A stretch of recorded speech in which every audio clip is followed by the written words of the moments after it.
Go through Jesus' kingdom first, or you would die waiting on the end of the 1,000 years. Verse 13, he said, "He that hath an ear, let him hear what the Spirit saith unto the churches." You got to have an ear for this. But before we get to the Father kingdom, we got to go through Jesus' kingdom. Let's go back to Hebrews chapter 4. Hebrews chapter 4. And we're going to deal with verse 1. Hebrews chapter 4 and verse 1. That's what's missing in the world today. It's missing. They're so quick to go to heaven. They ain't going no heaven. The heavenly kingdom gonna be right here on earth. He said he promised David that his seed shall sit upon his throne, which is Jesus gonna sit upon the throne of David in Jerusalem. Hebrews chapter 4 and verse 1. He said, "Let us therefore fear lest a promise being left us to enter into his rest, and any of you should seem to come short of it." See, a lot of people come short of his rest because they don't know what they're talking about. They say, what you mean? I'm going to be saved and then I'm going to rest in Jesus and everything going to roll fine? No, everything is not going to roll fine. That's when all hell going to break loose. When I mean hell, that's when the conditions going to break loose, because you're going to understand it. I got to keep this Sabbath day. And your boss man said, if you don't come to work on this Sabbath day, you fired. All hell just broke loose. If you're going to serve God, or you're going to serve your master, which is upon this earth. I ain't telling nobody to quit their job. That's up to you. Understand that. Verse 2, he said, "For unto us was the gospel preached, as well as unto them. But the word preached did not profit them, not mixed with faith in them that heard it. For we which have believed do enter into rest. As he said, as I have sworn in my wrath, if they should enter into my rest, although the works were finished from the foundation of the world." Understand this. The works are not finished from the foundation of the world. Jesus is not talking about now. He's not talking about now, because we still working. We still got to lock our doors. We still got to go to work. We still got to pay bills. We still got to worry about our kids not being killed at school shootings. We still got to worry about that rest haven't got here yet. He told us, for the gospel should be preached, but it got to be mixed with faith. Faith. What faith? If they never tell you what he's talking about, you'll never know how to enter into his rest, his real rest. We're going to find out about that rest. Verse 4. He said, "For he spoke in a certain place of the seventh day on this wise, and God did rest the seventh day from all his work." That rest ain't got here yet. That's why we come right here on the Sabbath day, the seventh day of the week, to do what? To remember that it's going to be a point in time on this earth that it's going to be world peace. Satan ain't going to be able to tempt us, because Jesus is going to lock him up in prison for 1,000 years, and we're going to be up on this earth. We're going to read about that. Tell your pastor to read this to you. Verse 5. He said, "In the place again, if they should enter into my rest, seeing therefore it remaineth that some must enter therein, and they to whom it was first preached entered not in because of unbelief." And we're going to find out who it was first preached to. It was first preached to our ancestors, the children of Israel. When they was in the wilderness for 40 years, it shouldn't even took them to get from Egypt to the promised land for one day. But it took 40 years. Why? Because they murmured and complained. Jesus tried to give it to them. Yes, I say Jesus. It wasn't God the Father right there. Jesus tried to give it to them. Tried to get them in that land. But they were scared. They quit. The same thing will happen to us when we get over there in the wilderness. There's going to be a time when Jesus tells us to follow his law, and some of us going to quit. Why? Because you're not believing. You're not understanding what you must go through.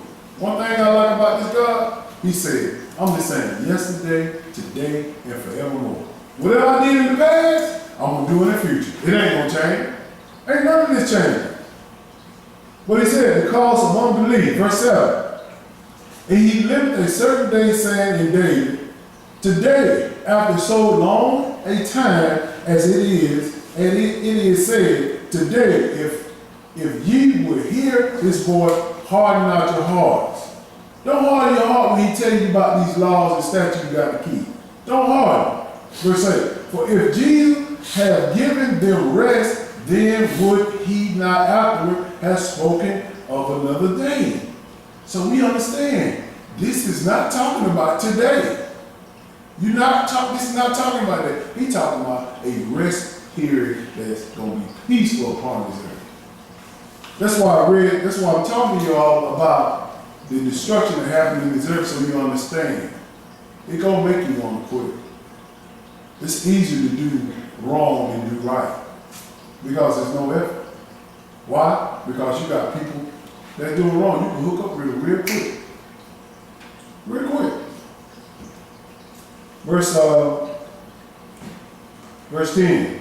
He said, for he that enter into his rest, he also have ceased from his own work, as God did from his.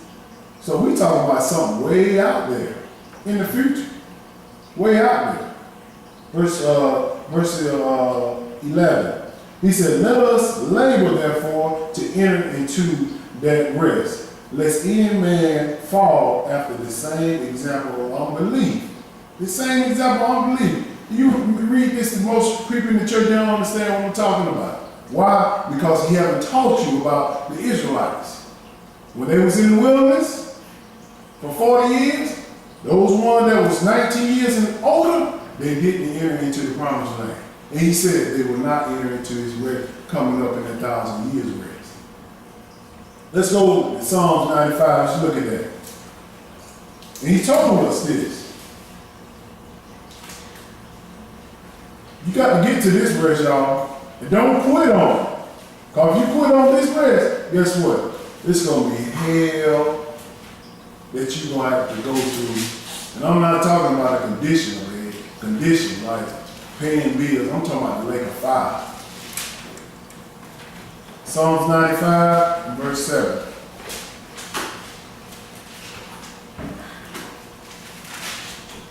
God told us to pay attention to this. Pay attention to the Israelites and what they did so you will understand not to make those same mistakes they did. Those Israelites are hard-headed. And these are the same Israelites today. They are hard-headed. They don't believe it stink till they got to put their face all in it. Then they say, oh, it stank over there. Psalm 95 verse 7. This is what he said about these Israelites that will not enter into the rest. And why? He said, for he is our God, and we are the people of his pasture, the sheep of his hand. Today, if we will hear his voice, harden not your hearts, as provocation and as the day of temptation in the wilderness. He's telling you not to do as those Israelites and that mixed multitude did in the wilderness. When God told them certain things to do, which is the law. And they was complaining. We're going to touch on that. We're going to show you the examples so we won't go through it once we hit that wilderness. If so, make it. Verse 9. He said, when your fathers tempt me and proved me and saw my work, for 40 years long was I grieved with this generation. And he said, it is the people that do error in their heart, and they have not known my ways. He said, for 40 years they was disobedient. 40 years. Like I told you before, it didn't supposed to take them but one day to walk into the promised land. Live good. But they spent 40 years in the desert for complaining. Verse 11. He said, unto whom I swore in my wrath that they should not enter into my rest. He swore that those ones that died in that wilderness, they won't get into this 1,000-year rest. Let me show you what I'm talking about this rest. Isaiah chapter 14, we're going to start at verse 1. Let me show you.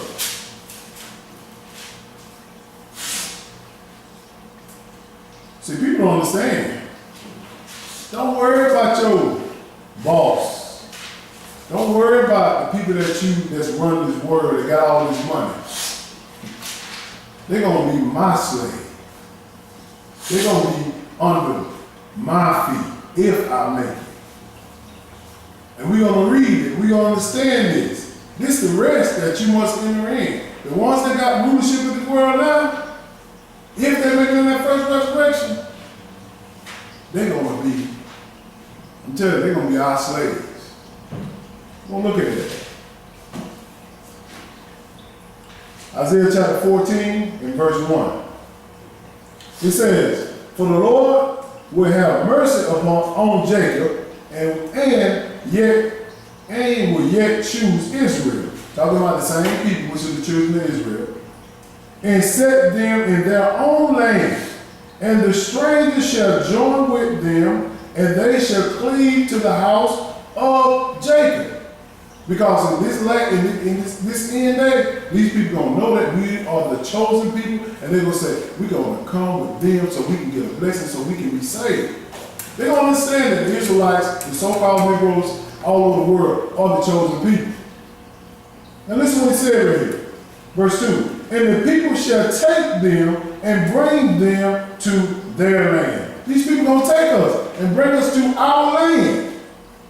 And this is what he said. "And the house of Israel shall possess them in the land of the Lord for servants and handmaids, and they shall take them captive, whose captives they were, and they shall rule over their oppressors." Y'all not all playing when I say they're going to be under us. They're going to be our servants. We going to be the boss. Not worried about the white man, not worried about the red man. We gonna run it. But if you don't know nothing about this rest, guess what you're gonna do? You're gonna quit. You're gonna quit and be the ones left out of the rest of the Lord. This is rest of Jesus. This is where he wants you to be. Verse 3. He said, "And it shall come to pass in the day that the Lord shall give thee rest for thy sorrow, and from the year, and from hard bondage, wherein thou wast made to serve." That rest ain't got here yet. We still working. I'm not that a lot of folks say, well, they're talking about the 40 years that children of Israel were in Egypt. They're talking about now, today. We still working. We still got to pay bills. We still got to worry about our families getting out there in the world getting killed. We still got to worry about all this stuff. We enter into that rest yet. This is a 1,000-year rest of Jesus. Jump down to verse 5. And listen to what he said. He said, "Lord hath broken the staff of the wicked and the scepter of the ruler." He gonna break them. And we're gonna possess them. And we're gonna rule over them. This is the rest you should shoot for. Don't quit. Verse 6. "He who smote the people with wrath, with a continuous stroke, he that ruled the nations in anger and is persecuted and none hindered, the whole earth is at rest and is quiet. They break forth into singing." I don't know about you, but we didn't experience that yet. He hasn't brought these rulers yet. So this talking about the future. He said the whole earth is at rest now. So he's speaking of another time. And we're going to find out that's 1,000 years that's 1,000 years that Jesus is going to be upon his father's throne, which is David. And he's going to run this earth. And he's going to lead people like us who are in this gospel in America. Don't be the one that left out this first resurrection. Where we at, verse 7? Verse 8. This is what I'm saying here. This is going to show you that rest haven't gotten yet. He said, "Yea, the fir tree rejoiced at thee, and the cedars of Lebanon, saying, Since thou have laid down, the fuller is come upon us." These trees are not resting right now. Why? Because they cut them down, because they got all this pollution in the world. That's what he's talking about. The trees are resting now. God will clean this whole earth up. Get all these toxins, get all this stuff out of the world that's killing the vegetation and all this stuff, all these chemicals. He's going to clean it up. And we're going to have good food to eat. Off of trees. All this stuff. But we got to understand this. If we don't understand it, we're going to quit. And most people have quit in their mind. Believe me, let that nucleus inside of the family that's strong, pull them away from or pull her away from them. And see how they'll fall. They will fall if they ain't put the time up to study for themselves. I want my family to be strengthened, not by just what I'm saying, but by the word of God. You're not following me, you're following this. Don't be strengthened because you see me. Be strengthened because you are reading His word and you believe it and you have faith in it. Because anybody can come in your life and take you away from this if you're not deeply rooted. But we listen to this. This is the rest period that we shoot for. Don't quit on this. Verse 9. Hell from beneath is moved. Hell from beneath is moved for thee to meet thee at thy coming. It stirreth up in the dead of thee, even all the chief ones of the earth. It hath raised up from their thrones all the kings of the nations. Understand this. In that 1,000-year period of time, you will have the beast, which is all the European Economic Community, all these folks that following Satan, and the false prophet, they're going to be in the lake of fire. And you're going to be able to see them in that 1,000 years. As we talked about it in the lesson, hell and heaven, where are they now? Go back and look at that lesson. You're going to be able to see the beast and the false prophet in the lake of fire. Burn. That's what he's talking about. Verse 10. He said, verse 10. He said, all they that speak and say unto thee, art thou also become weak as we? Art thou become like unto us? Thy pomp is brought down to the grave, and the noise of the vows, and the worms spread under thee, and the worms cover thee. He talking about these people in the lake of fire, it's going to have worms over them. You're not just going to be a fire, you're going to be eaten. Read Isaiah chapter 66. Read it. It said the cankerworm going to eat you. Listen what it said here, verse 12. He said, how art thou fallen from heaven, O Lucifer? It's Satan, son of the morning. How art thou cut down to the ground, which did weakest of the nations? He ain't cut down the ground yet. So we know his future.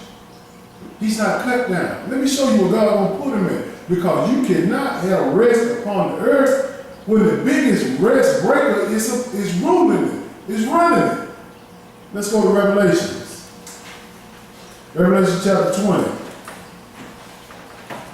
Don't quit, y'all, believe it. If you quit on this, you ain't gonna never have no rest. Revelation chapter 20.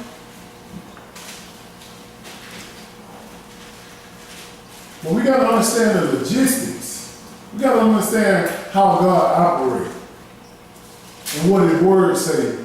So we'll have the faith in to say, I understand what's going on. So therefore, when they hit, I know what to do. But if you don't know what to do, you're going to be like a chicken with his head cut off, running around. And so I don't know if you ever seen a chicken with his head cut off. He run around until life is out and then he dies. If you make me your head, you're going to be that chicken. Why? Because you're drawing strength from me instead of drawing strength from this book and from God. Don't make me your strength. I can help you. I can show you. But you got to make God and His Word your strength. You got to have it in your mind. So if He take me away from you, guess what? If you're in this book and you understand what to do, you'll continue to follow it instead of following me. Let's look at what God will do to the rest breaker, the biggest rest breaker. Revelation chapter 20, verse 1. We got to put him in a prison because he upon this earth, he ain't gonna let you have rest. Verse 20. Revelation chapter 20, verse 1. He said, I saw an angel come down from heaven, having the key of the bottomless pit and a great chain in his hand. And he laid hold on the dragon, the old serpent, which is the devil and Satan, and he bound him for 1,000 years. He gonna grab Satan, the angel gonna come down, he gonna grab Satan and put him in a prison, he gonna hold him for 1,000 years. Because as long as Satan running around here, we can never have no rest. We can never. So listen what he said here, verse 3. He said, and cast him in the bottomless pit, and shut him up, and set a seal upon him, that he should deceive the nation no more, till the 1,000 years be fulfilled. And after that, he must be loosed for a season. Understand that? Like I told you, took you to Isaiah chapter 14. For 1,000 years, this whole earth gonna be at peace. We're gonna be in Jesus' kingdom at the time. And we're gonna understand what to do. So we won't mess, so we can be purified so we can get into the Father's kingdom. I know y'all ain't never heard this before about getting in Jesus' kingdom. You thought you were flying off into heaven once you die, or when Christ come back. That's a lie. Your preacher taught you, or your mama, or your daddy, your brother, sister, whoever. This don't exist in the Bible. Verse 4, listen what he said here. He said, I saw thrones, and they that sat upon them, and judgment was given unto them. And I saw the souls of them that were beheaded for the witness of Jesus. Remember what I told you? There's no rest here for us. You're going to get your head chopped off if you're not in the place of safety. You know, some people, they know the truth, but they don't flee there. They're going to get caught up over here and know if they take their mark of the beast, they know God will deal with them. So they're going to have to die for this. They're going to have to die for this. And some people die for this now. But he's talking about these saints that are going to sit upon the throne who died for him. You're going to have people like you and me, if we make it, to help. We're in the middle of 4. In the word of God, in which have not worshipped the beast, neither his image, neither received his mark upon his forehead or in their right hand. And they live and reign with Christ for 1,000 years. That's the rest period. This is the characteristics of making it into the kingdom. Making it into Jesus' kingdom first. You ain't got the mark in your right hand and forehead. Talking about this computer chip that's going to come out. On the computer chip that's going to come out about putting it in your right hand or your forehead. They put it in